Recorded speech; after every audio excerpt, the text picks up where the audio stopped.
وہ اس بیانیے کو تسلیم نہیں کرتے.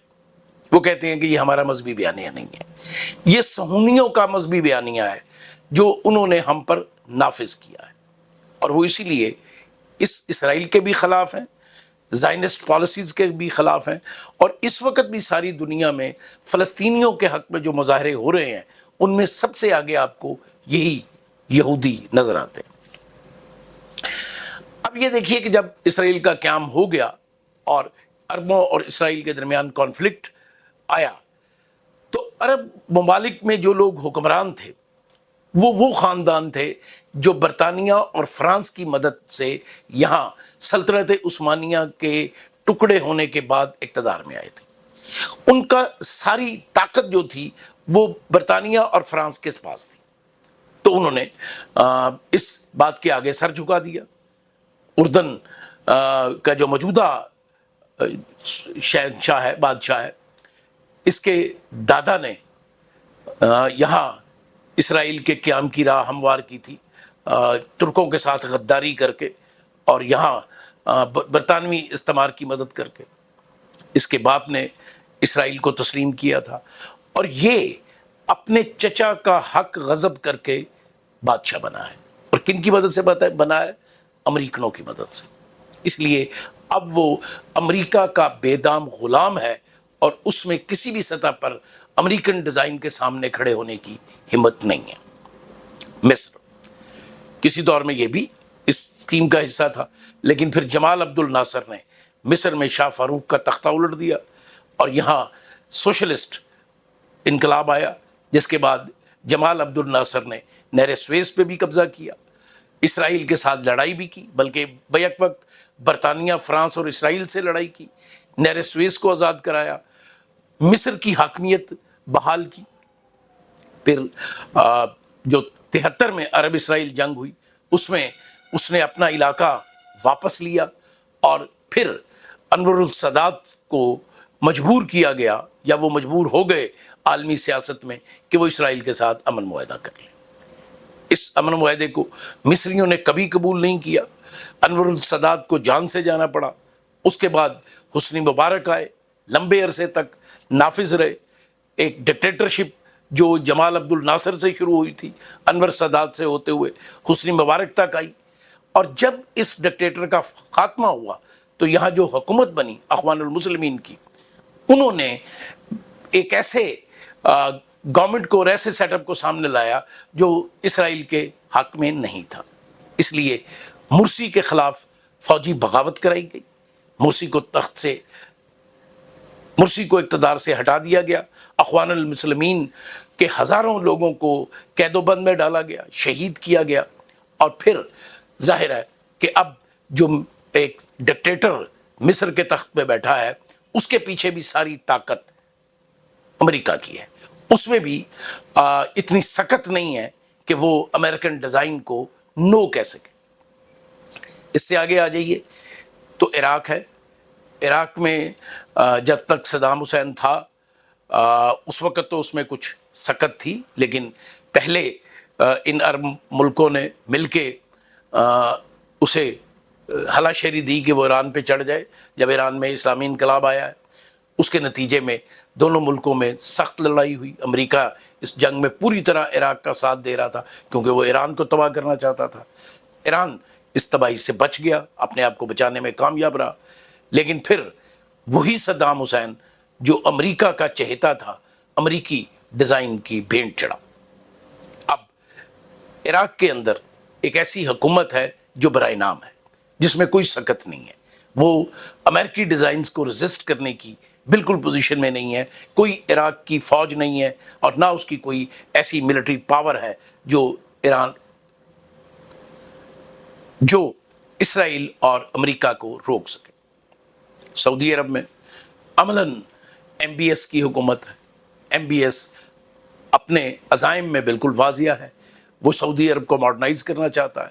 وہ سعودی عرب کو ایک ایسی ریاست بنانا چاہتا ہے جس میں 2 شہر تو مقدس ہوں، اس کے علاوہ باقی سارا سعودیہ جو ہے وہ ماڈرنائز ہو جائے.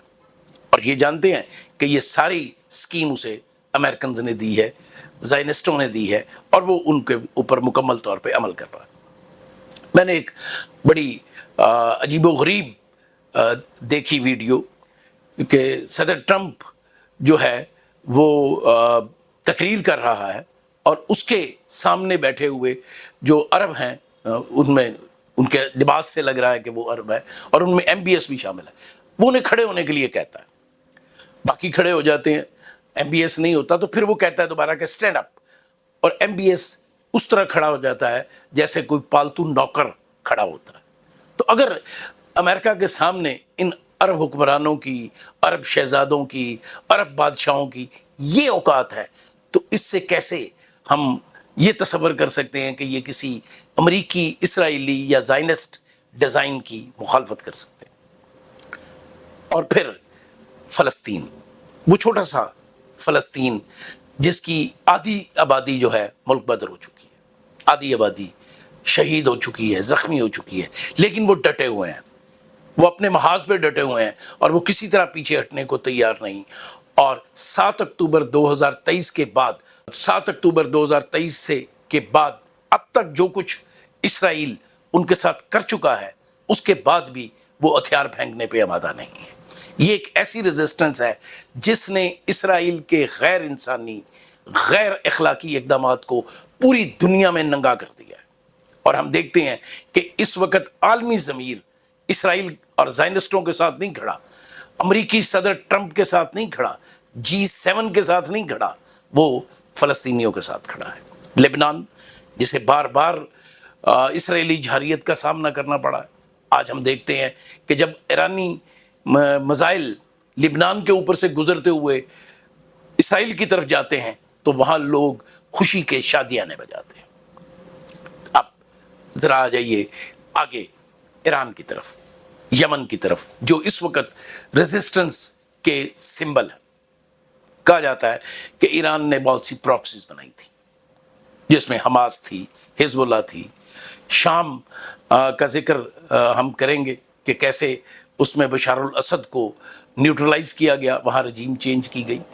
ہم یہاں کسی آدمی کے اقدامات کو جسٹیفائی نہیں کر رہے، ہم یہ نہیں کہہ رہے کہ بشار الاسد کو بڑا ڈیموکریٹ، انسانیت نواز آدمی تھا، لیکن وہ زائنسٹوں کی راہ میں ایک رکاوٹ تھا، وہ جیسا بھی تھا۔ اور اس کے بعد جو آیا ہے وہ IS کا آدمی ہے، اور IS کے بارے میں میرا یقین ہے، پہلے دن سے یقین ہے کہ یہ امریکن CIA کی بنائی ہوئی تنظیم ہے، اس لیے کہ اس تنظیم کو مسلمانوں کے ساتھ لڑنا تو یاد ہے، اس تنظیم کو یہ تو پتہ ہے کہ یہ فلاں فرقے سے تعلق رکھتے ہیں اور یہ صحیح مسلمان نہیں ہے، لیکن شام میں لڑتے ہوئے چند قدم کے فاصلے پر جو اسرائیل تھا اور اس میں بسنے والے زائنسٹ تھے جو ناجائز قابض تھے اس ملک کے اندر، کیا وہ اسلام کے دائی تھے؟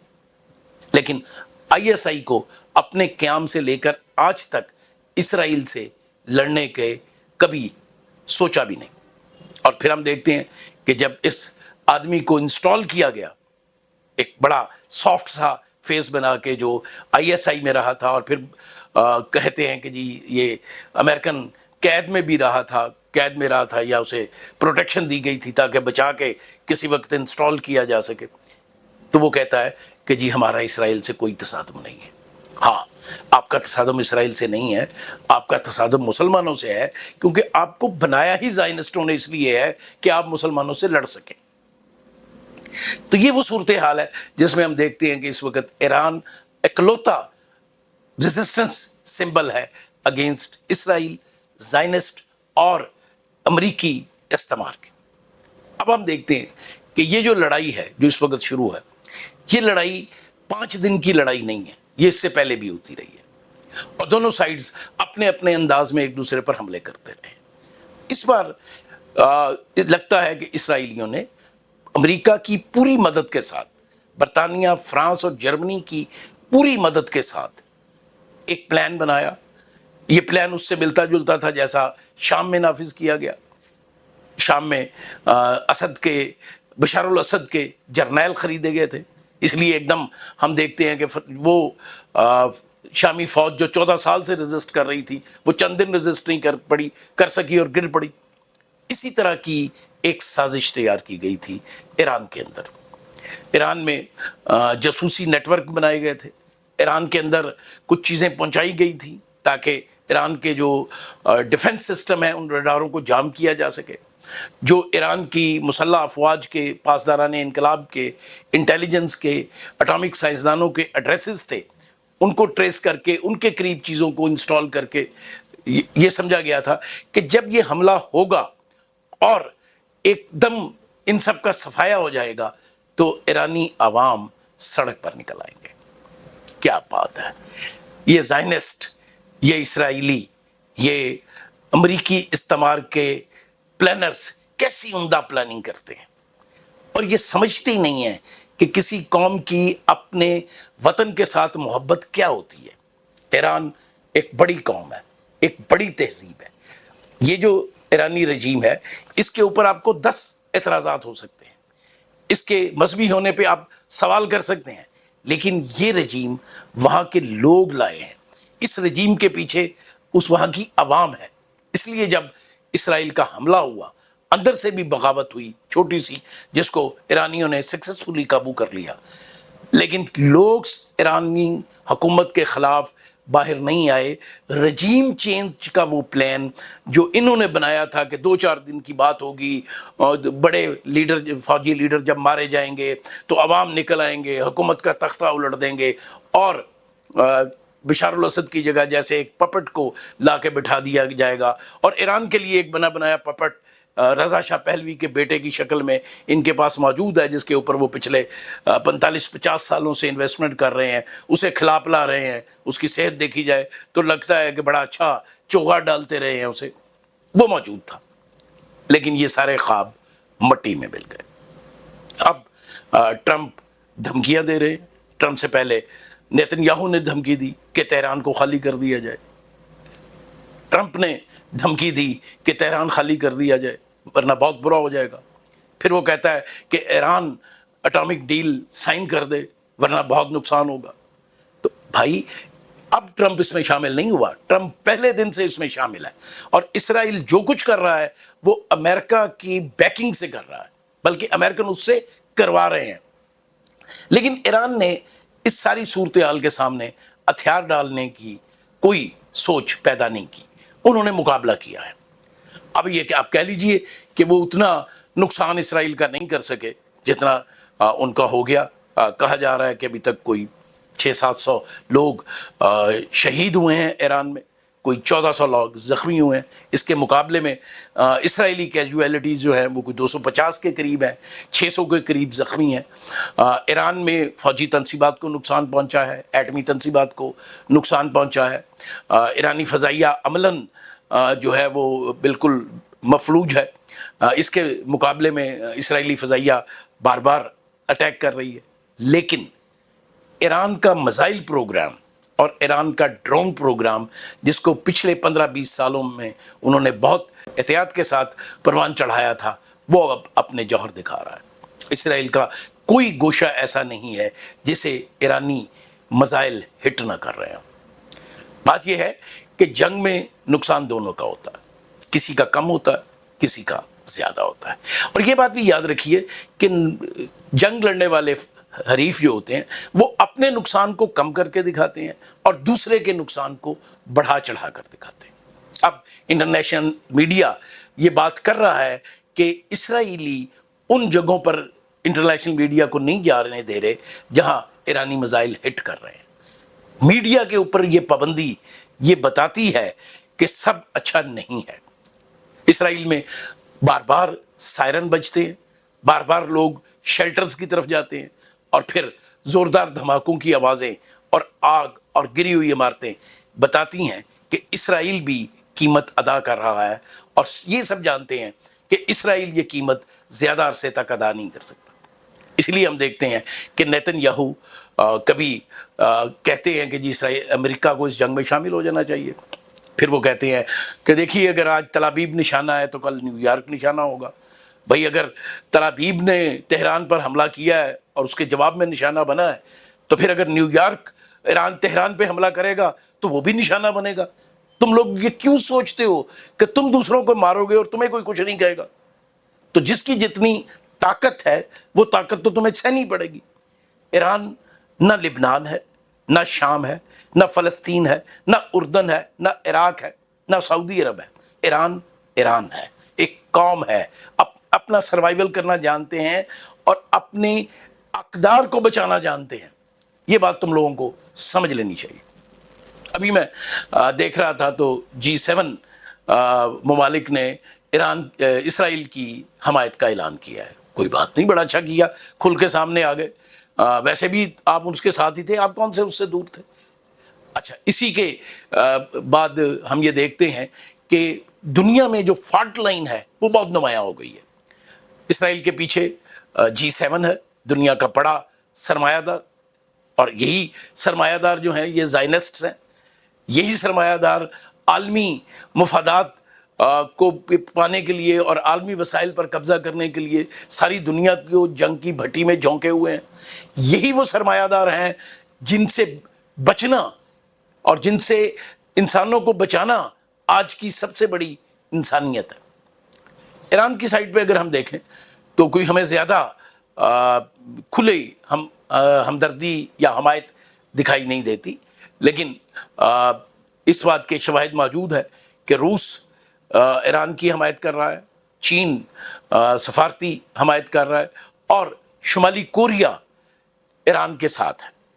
اب یہ ظاہر ہے کہ یہ وہ اتنے طاقتور ملک نہیں ہیں جتنے طاقتور ملک G7 ہیں۔ تو یہ تو آج کا منظرنامہ ہے۔ ایران اور اسرائیل دونوں ایک دوسرے پر حملے کر رہے ہیں۔ ایرانیوں نے بالکل واضح طور پہ کہا ہے کہ جنگ اور مذاکرات ایک ساتھ نہیں ہو سکتے۔ جب تک ہم اسرائیل سے بدلہ نہیں لے لیں گے، اس نے جو حملہ کیا تھا اس کا کفارہ نہیں ہو جائے گا، اس کو ہم سبق نہیں سکھا دیں گے، ہم مذاکرات نہیں کریں گے۔ اٹ مین کہ ایرانیوں نے طے کر لیا ہے کہ وہ زائنسٹوں کے سامنے، عالمی سرمایہ داری کے سامنے سر نہیں جھکائیں گے، وہ لڑیں گے۔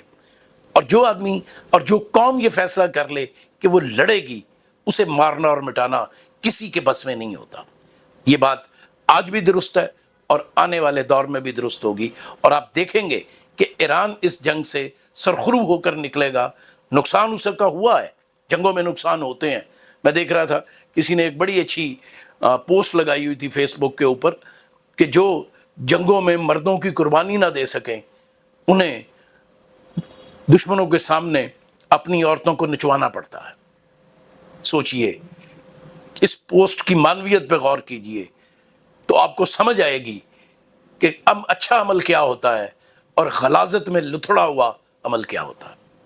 اب یہ بات کہ یہ جنگ جائے گی کہاں پہ، مجھے خدشہ ہے کہ آنے والے دنوں میں یہ جنگ مزید خوفناک ہو جائے گی، اس سینس میں کہ اسرائیل زیادہ دیر تک اپنے اوپر حملے برداشت نہیں کر سکتا، اور اس بات کا بہت امکان ہے کہ وہ نیوکلیئر ویپن ایران کے خلاف استعمال کرے گا۔ ابھی میں دیکھ رہا تھا کہ اسرائیل کے نیتن یاہو اعلان کر رہے تھے کہ وہ ایرانی سپریم کمانڈر کو مارنے جا رہے ہیں، آیت اللہ خامنائی کو۔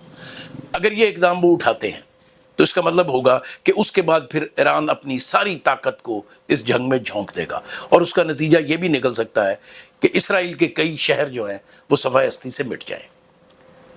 اب یہ ایک فیصلہ کن موڑ ہے۔ اس فیصلہ کن موڑ پہ ایرانیوں کے پاس بھی پیچھے ہٹنے کا کوئی آپشن موجود نہیں ہے، اور اسرائیلیوں کے پاس بھی پیچھے ہٹنے کا کوئی آپشن موجود نہیں ہے۔